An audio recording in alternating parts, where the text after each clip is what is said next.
The massive crystal chamber of the Galactic Council stretched high above the assembled delegates like a frozen waterfall of light. Commander Lee Taman stood behind Ambassador Park Minji, his cybernetic arm making soft mechanical sounds as he adjusted his grip on the data pad. The arm was a reminder of the Rigel campaign, where humans had saved 3 Council worlds from pirates. Yet today, it felt like that sacrifice meant nothing to the aliens surrounding them. Dr. Kim Jae-won sat quietly, in the human section, his eyes moving between the various species that filled the chamber. The insectoid Threnody clicked their mandibles in what passed for whispered conversation, while the tall Velkari delegates stood motionless like ancient trees. Today felt different from the usual boring trade meetings and territory disputes that normally filled these sessions. Ambassador Park Minji watched as the council speaker, an ancient Velkari named Zeth Moran, raised his staff to begin the session. His voice echoed through the chamber with the weight of 3,000 years of galactic law. Park Minji had been dealing with these aliens for 15 years now, and she had learned to read the subtle signs that meant trouble was coming. The first. Surprise came when Speaker Zeth Moran announced that today's session would address what he called the growing concern of uncontrolled expansion and aggressive tendencies within the galaxy. Park Minji felt her stomach drop because she knew exactly which species they meant when they said aggressive. Only humans got called aggressive for wanting to explore new worlds and build new colonies. Commander Lee Taman's jaw tightened as the speaker continued. The Velkari had been in space for over 10,000 years, but they still only controlled the same dozen star systems they had started with. The Threnody had spread across 50 worlds, but only because they bred like insects and needed the space. Humans had been in space for barely 3 centuries and already controlled 200 worlds, with new colonies being established every month. The real shock came when the Threnody representative chittered forward to present what they called the containment protocols. Dr. Kim Jae-won leaned forward as the insectoid creature began reading from a document that was clearly written in advance. This was not a discussion or a debate. This was a planned attack on human expansion disguised as galactic policy. The first protocol restricted human colonization to worlds that were specifically approved by the Council, which meant humans would need permission before settling any new planet. The second protocol limited human access to certain hyperspace routes that were deemed too sensitive for uncontrolled traffic. The third protocol was even worse, requiring Council observers to be stationed on all human worlds to monitor what they called potential aggressive activities. Park Minji stood slowly as the Threnody finished reading, but the alien creature was not done. The fourth protocol would redistribute 3 existing human colonies to what the document called more suitable stewards who can maintain proper galactic stability. These were colonies that humans had built from nothing, turning dead rocks into thriving worlds with millions of people. Commander Lee Taman's cybernetic arm whirred louder as his anger grew. He had lost his real arm defending one of those colonies from pirates, while the Council species sat safely in their protected core worlds. Now they wanted to take those same colonies away from the humans who had bled to protect them. Dr. Kim Jae-won watched as species after species stood to voice their support for the protocols. The crystalline Vorthak spoke about the need for measured expansion. The gas-dwelling Numari floated in their containment suits and buzzed about dangerous precedents. Even the normally neutral hegemony delegates nodded their approval. Voting began with mechanical precision. Each species cast their vote on the protocols while the humans sat and watched their freedom being stripped away. The Velkari voted yes, with the same emotionless tone they used for everything. The Threnody clicked their approval with obvious pleasure. The Vorthak chimed their agreement in harmonic tones that sounded like broken glass. Park Minji realized that this was not just about limiting human expansion. This was about fear. The other species had been in space for thousands of years, but humans had accomplished more in 3 centuries than most of them had in 10,000. Human ships were faster, human technology was more innovative, and human colonies were more successful than anything the older species had ever created. Commander Lee Taman counted the votes in his head and felt his heart sink. 27 species had voted in favor of the protocols. Only 5 had voted against, and those were small species with limited influence. The humans were alone in a galaxy that had decided they were too dangerous to be allowed to grow. Dr. Kim Jae-won's fingers moved carefully across his datapad, sending a coded message that looked like routine scientific notes. The message would reach human colonies across the galaxy within hours, activating protocols that had been prepared for this exact situation. Humans had always been good at planning for the worst possible outcomes. The final insult came when Speaker Zethmaran announced that the protocols would take effect immediately. Human ships would be turned away from restricted hyperspace routes starting tomorrow. Council observers would arrive at human colonies within the week. The 3 colonies marked for redistribution would be evacuated within the month. Park Minji felt 15 years of diplomatic training fall away as she stood to face the assembled delegates. Her silver hair caught the crystal chamber's light as she looked around at species she had once considered allies. Commander Lee Taman stepped forward to stand beside her while Dr. Kim Jae-won rose from his seat. The chamber fell silent as Park Minji removed her ambassador's badge and placed it on the podium in front of her. The small piece of metal that had given her the right to speak for humanity in this chamber suddenly felt heavier than a starship. Commander Lee Taman removed his military attaché insignia and placed it beside hers. Dr. Kim Jae-won added his scientific advisor badge to the small pile. Park Minji's voice carried clearly through the crystal chamber's perfect acoustics as she spoke the words that would change galactic history. The human species formally rejects these protocols and withdraws from the Galactic Council, effective immediately. The silence that followed was so complete that the soft humming of the chamber's environmental systems sounded like thunder. Speaker Zethmaran's ancient voice cracked slightly as he responded, "Ambassador Park, you cannot simply leave the Council. There are procedures, there are consequences, there are treaties that bind your species to this body." But Park Minji was already walking toward the exit with her 2 companions.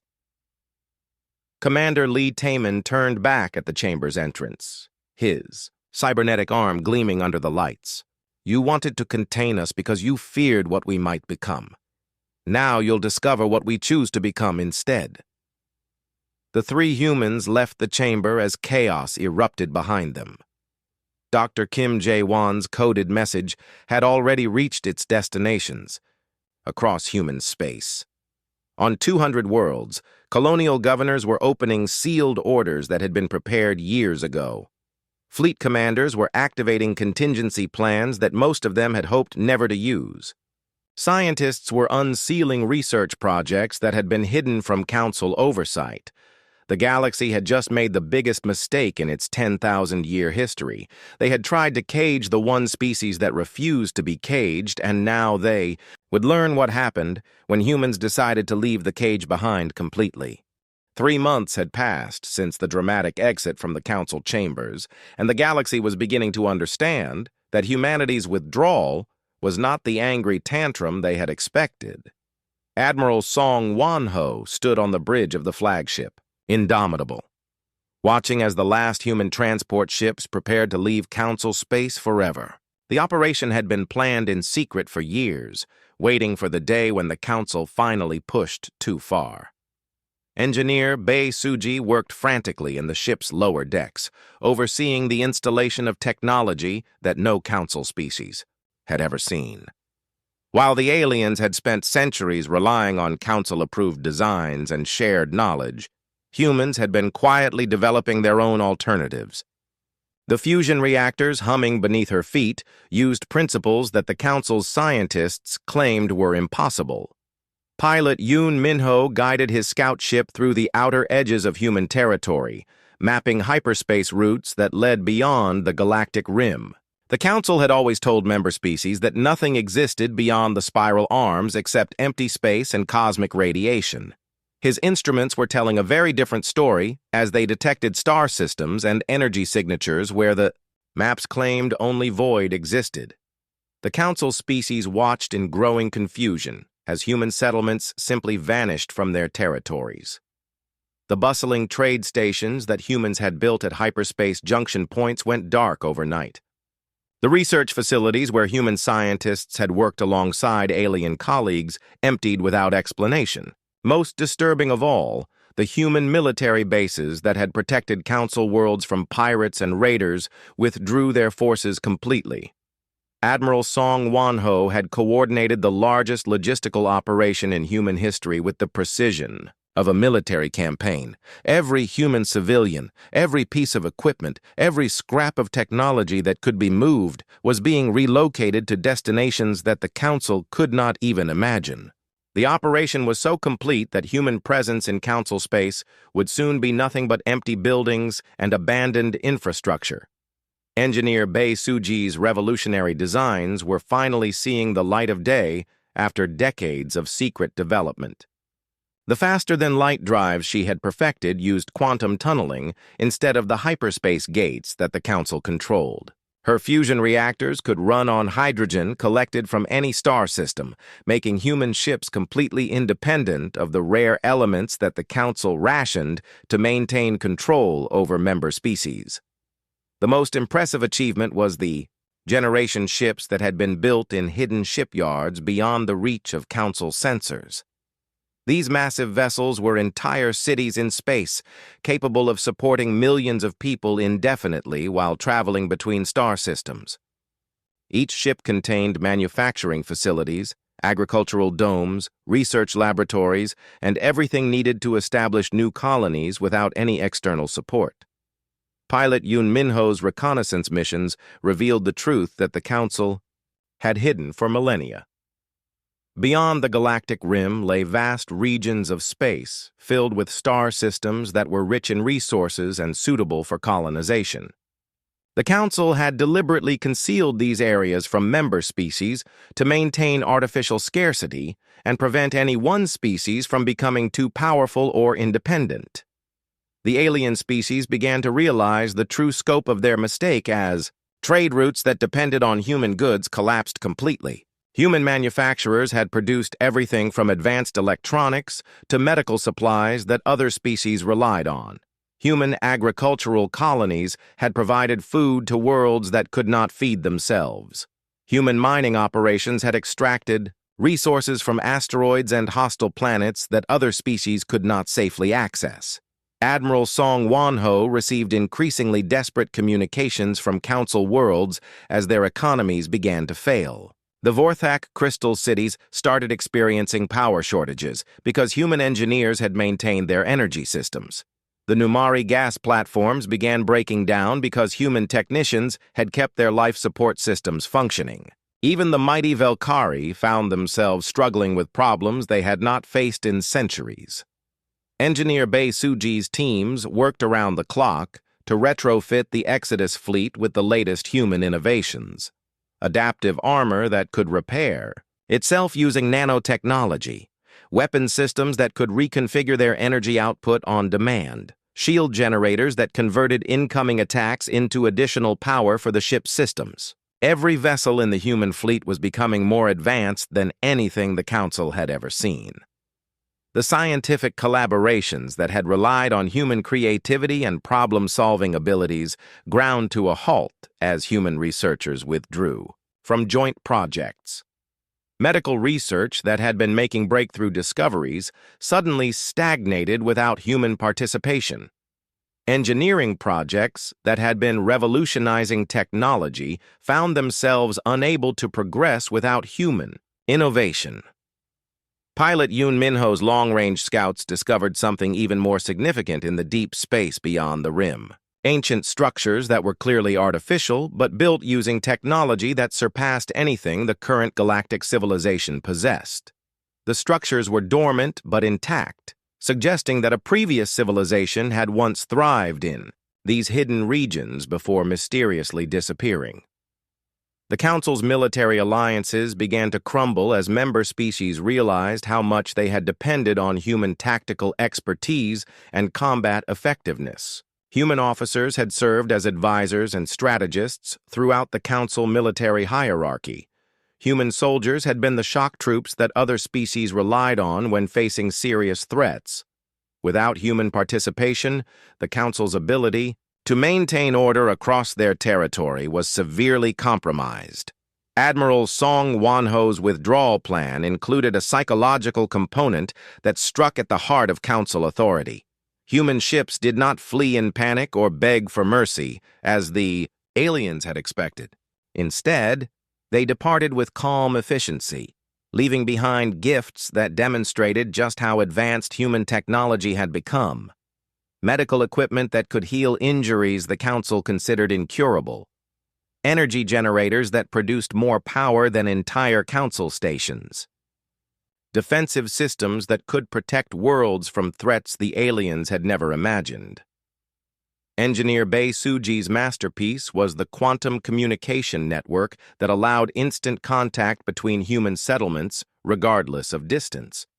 While Council species still relied on message drones that took weeks or months to travel between star systems, humans could coordinate their activities across the galaxy in real time. This technology alone made human civilization more connected and responsive than anything the Council could match.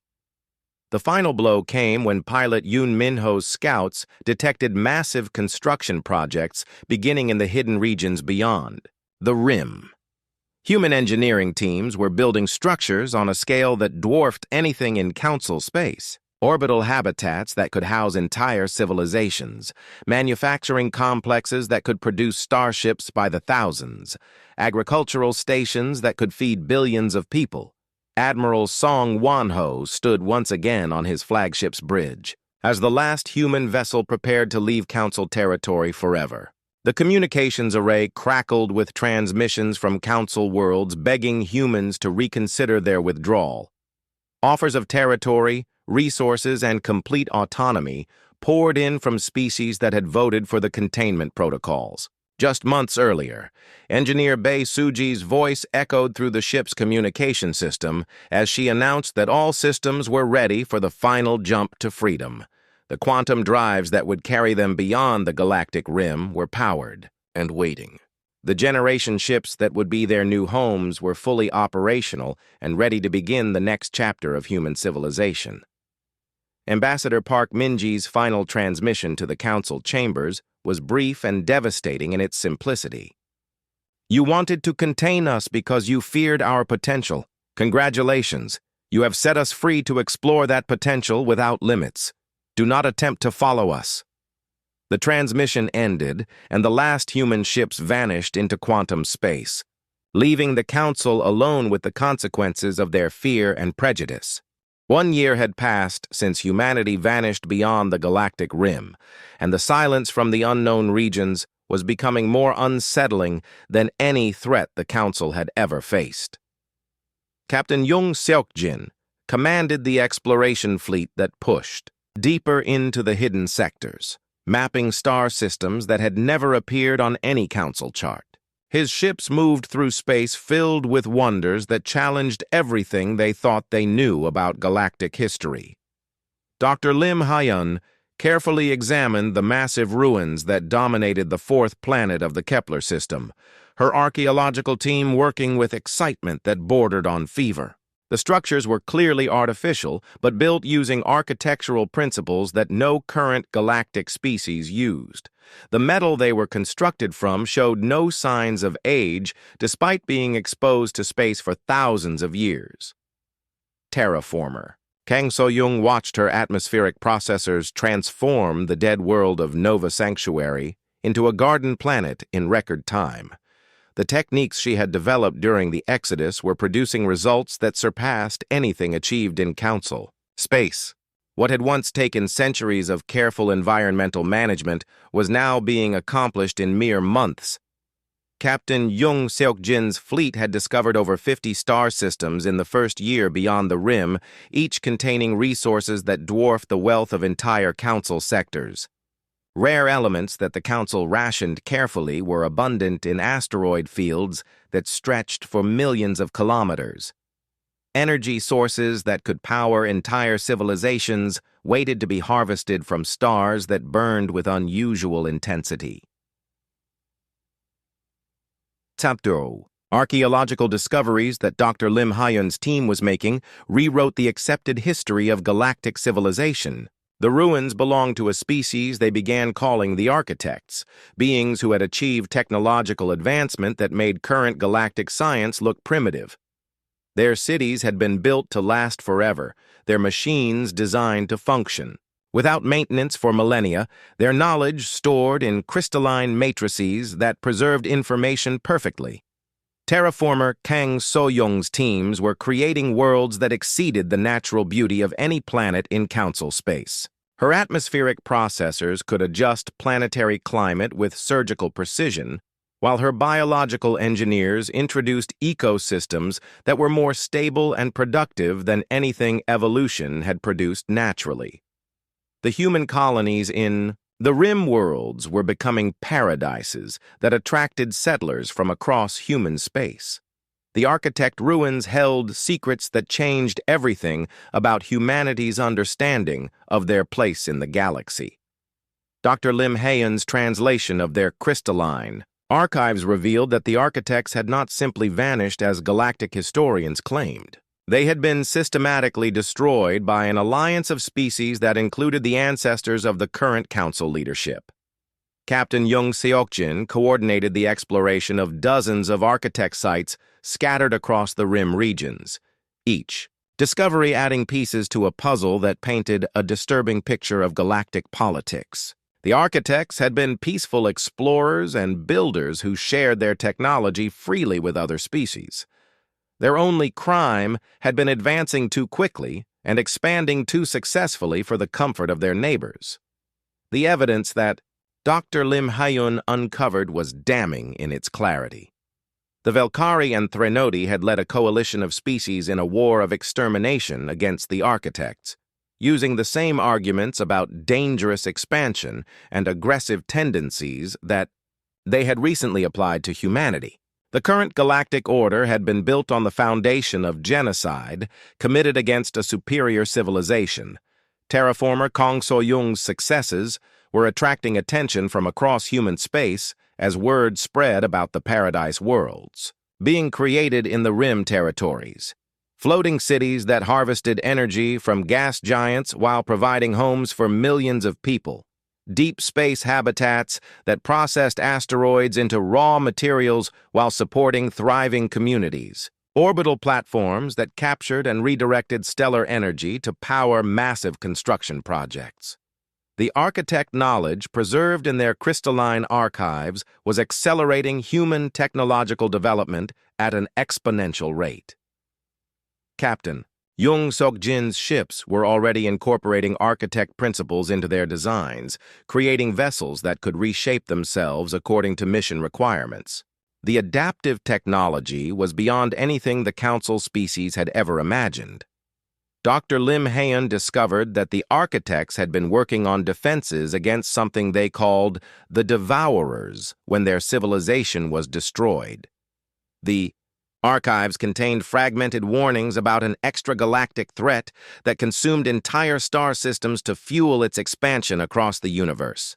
The Architects had been preparing to protect the galaxy when the Council species betrayed them.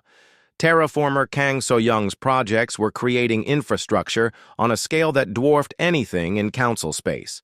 Dyson swarms that surrounded entire stars to capture their energy output.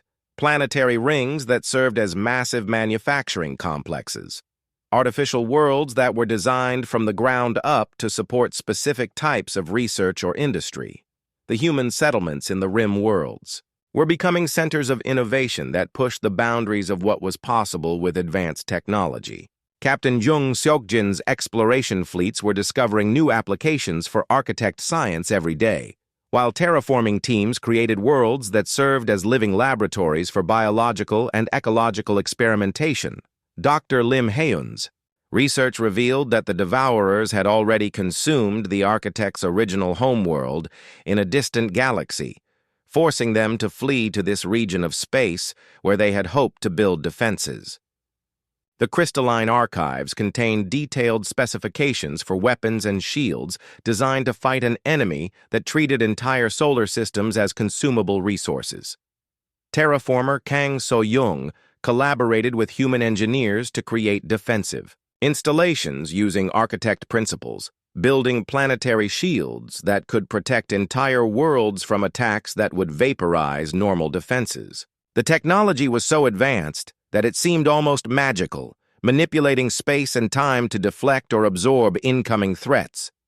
News of human achievements was reaching Council space through merchants and refugees who witnessed the transformation of the rim worlds firsthand. Species that had once dismissed humans as primitive aggressors now spoke in hushed tones about the rim builders who created wonders beyond imagination. The contrast between stagnating Council space and thriving human territories was becoming impossible to ignore. Captain Jung Seok-jin's long-range sensors detected massive energy signatures moving through hyperspace toward Council territory, but the readings did not match any known human technology. The signatures were too large, too powerful, and moving with purpose that suggested intelligence rather than natural phenomena. His fleet moved to investigate while sending urgent warnings back to human space. Dr. Lim Haeun's archaeological team was racing to translate the final architect archives when the energy signatures appeared on their sensors. The crystalline matrices contained urgent warnings about the Devourer's approach and detailed instructions for activating ancient defensive systems that the architects had built throughout the rim regions. The galaxy was about to face the threat that had destroyed the architect's homeworld. Terraformer Kang So-young received emergency orders to prioritize defensive installations over colonization projects as human leadership realized that their paradise worlds might soon become battlefields. The architect technology that had seemed like a gift was revealing its true purpose as humanity prepared to face an enemy that had consumed entire galaxies in its relentless expansion across the universe. The massive energy signatures that Captain Jung Seok-jin's fleet had detected were moving through hyperspace with the relentless precision of a cosmic plague, and the first reports from Council space confirmed humanity's worst fears. Fleet Admiral Oh Jinwoo coordinated the emergency response from the command center on SciFiPrime, watching as desperate transmissions poured in from the galactic core where entire star systems were going dark. Scientist Nam Chae-young worked frantically to integrate architect defensive technology with human engineering principles, her teams racing against time to create weapons that could actually harm the Devourers. The enemy machines were unlike anything the galaxy had ever faced, treating planets and stars as nothing more than fuel for their continued expansion across the universe. Ambassador Shin Do-hyun faced a decision that would define humanity's future. When a council delegation arrived in human space, led by a humbled Velkari commander whose ancient pride had been shattered by the reality of extinction. The same species that had tried to contain humanity now begged for protection against an enemy. Their outdated technology could not even scratch.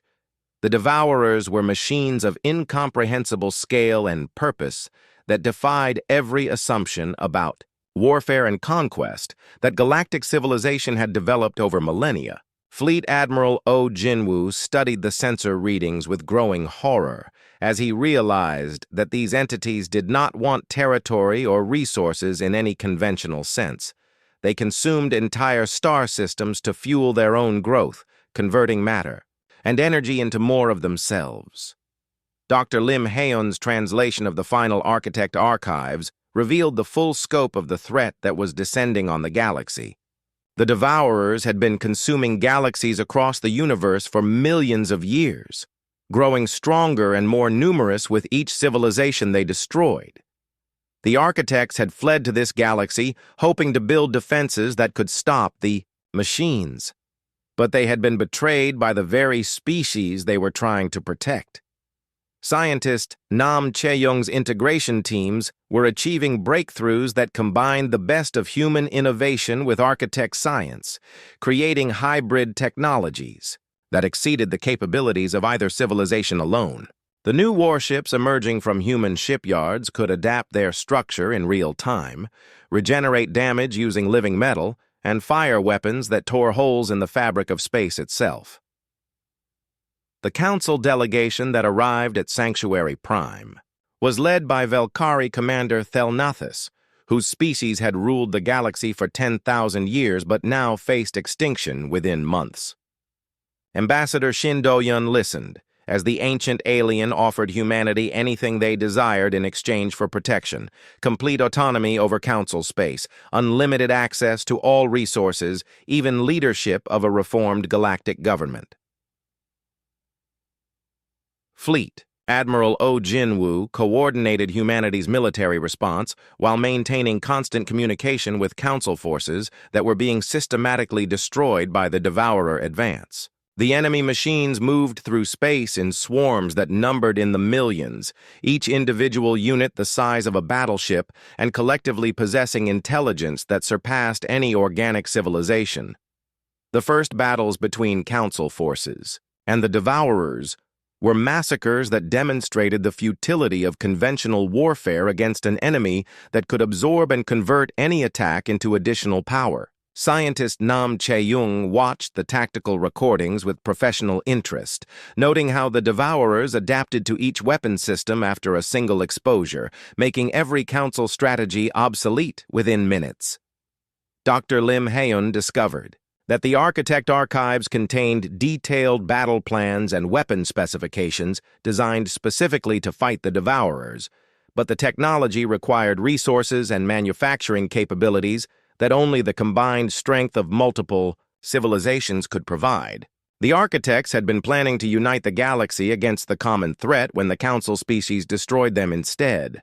Ambassador Shin Do-hyun negotiated with the Council delegation while reports continued arriving of worlds falling to the Devourer advance, each lost system adding to the enemy's strength while reducing the galaxy's ability to resist. The mathematics of the situation were brutal and clear. If the advance continued at its current rate, the galaxy would be completely consumed within 2 years. Scientist Nam Chae-young's teams achieved the first successful test of an anti-Devourer weapon when they modified an Architect energy cannon using human quantum field principles. The hybrid weapon actually damaged a captured Devourer unit, causing it to lose cohesion and cease functioning. The discovery proved that the machines could be destroyed, but only with technology that combined the best of both civilizations. Fleet Admiral Oh Jin-woo received authorization to share human military technology with Council forces for the first time in galactic history, but the gesture came too late to save most of the core worlds. The Devourers had already consumed the industrial centers that could have produced hybrid weapons in sufficient quantities to mount an effective defense. The Council species that had spent centuries fearing human expansion now witnessed the true meaning of aggressive conquest as the Devourers converted their worlds into raw materials for machine reproduction. Ambassador Shin Do-hyun's negotiations with the surviving Council leaders resulted in the complete dissolution of the old galactic government and the creation of a new federation based on cooperation rather than control. Dr. Lim Hae-un's research revealed that the Devourers followed predictable patterns in their consumption, targeting industrial worlds and population centers first before systematically harvesting entire star systems. The knowledge allowed human strategists to predict the enemy's movements and evacuate threatened populations, but it also confirmed that conventional evacuation was futile against an enemy that moved faster than refugee fleets. Scientist Nam Chae-young's hybrid technology program expanded to include Council scientists who brought their own expertise to the integration effort, creating weapons and defenses that neither civilization could have developed alone. The collaborative teams were producing innovations at an unprecedented rate, but they were racing against an enemy that grew stronger with every world it consumed. Fleet Admiral Oh Jinwoo coordinated the largest military buildup in galactic history, as human shipyards worked around the clock to produce vessels equipped with anti-devourer technology. The new fleet combined human adaptability with architect engineering and council resources, creating a force that represented the best of all galactic civilizations working together. Ambassador Shin Do-hyun addressed the emergency session of surviving council leaders with words that would be remembered throughout galactic history. Your ancestors destroyed the architects because they feared losing control of a galaxy that was never truly theirs to control. Today we choose cooperation over domination, unity over isolation, and hope over fear. The final transmission from the Valkyrie homeworld arrived as Fleet Admiral Oh Jinwoo's combined fleet prepared for the first major engagement with the Devourer main force. Commander Thelnathus spoke with the dignity of his dying civilization as he reported that his world would fall within hours, but his people's sacrifice had bought time for the hybrid weapons to reach full production. Scientist Nam Chae-young's teams completed the integration of all available technologies just as the Devourer main fleet entered the Outer Rim, where human colonies had become fortress worlds, bristling with weapons that could hurt the seemingly invincible machines. The Galaxy's last hope rested on the species that the Council had tried to contain, armed with knowledge from the civilization they had destroyed. The final battle for galactic survival began when the Devourer main fleet emerged from hyperspace at the edge of human territory, their massive forms blotting out entire star fields as they moved with mechanical precision toward the Rim worlds. High Admiral Ko Hyemin commanded the combined Human Council fleet from the bridge of the hybrid dreadnought Defiance, watching as her sensors registered enemy numbers that exceeded her worst estimates. Commander An Tae-hyung coordinated tactical operations from the fleet's combat center, his strategies combining human creativity with architect knowledge and council experience to create battle plans that no single species could have developed. The enemy machines had consumed thousands of worlds by following predictable patterns, but they had never faced an opponent that refused to follow any pattern at all. The Devourer fleet moved through space like a living thing composed of billions of individual machines, each unit the size of a battleship, and collectively possessing intelligence that had learned from consuming entire civilizations. High Admiral Ko Hyemin watched the enemy formation and realized that humanity was facing not just machines, but the accumulated knowledge and experience of every species the Devourers had ever destroyed. Commander An Tae-hyung's first tactical innovation was to abandon traditional fleet formations completely, instead deploying human ships in chaotic patterns that changed constantly and unpredictably. The Devourers had adapted to defeat every conventional military strategy in galactic history, but they had never encountered an enemy that treated warfare as an art form rather than a science. The opening engagement took place near the Sanctuary system where human colonists had built their first paradise beyond the galactic rim. Scientist Nam Chae-young's hybrid weapons proved their worth as human ships fired energy beams that actually damaged the Devourer units, causing them to lose cohesion and break apart into harmless debris. For the first time in their existence across multiple galaxies, the machines encountered resistance they could not simply absorb and overcome. High Admiral Ko Hyemin's fleet included ships from dozens of species that had learned to work with human innovation rather than fear it. Valkyrie vessels provided stable firing platforms for hybrid weapons, while Threnody swarm ships created confusion in Devourer formations. Even the peaceful Vorthak contributed their crystalline hulls that could channel and amplify the new weapon systems beyond their original specifications. The battle raged across multiple star systems as Commander An Tae-hyung's tactics forced the Devourers to constantly adapt to new threats and strategies. Human ships would appear from impossible angles, strike with devastating effectiveness, and vanish before the enemy could respond. The machines found themselves fighting an opponent that changed the rules of engagement faster than their collective intelligence could process. Terraformer Kang So-young's defensive installations around the Rim worlds proved crucial as the battle expanded to planetary scales. Her architect-inspired shields could deflect attacks that would have vaporized entire moons, while her weapon platforms fired continuously without depleting their power reserves. The Paradise worlds became fortress systems that the Devourers could not crack, despite overwhelming numerical superiority. The turning point came when Dr. Lim Haeun activated the ancient architect defense network that had been hidden throughout the Rim regions for thousands of years. The network came online with a sound like reality itself awakening, creating energy fields that disrupted Devourer formations and prevented them from coordinating their attacks effectively.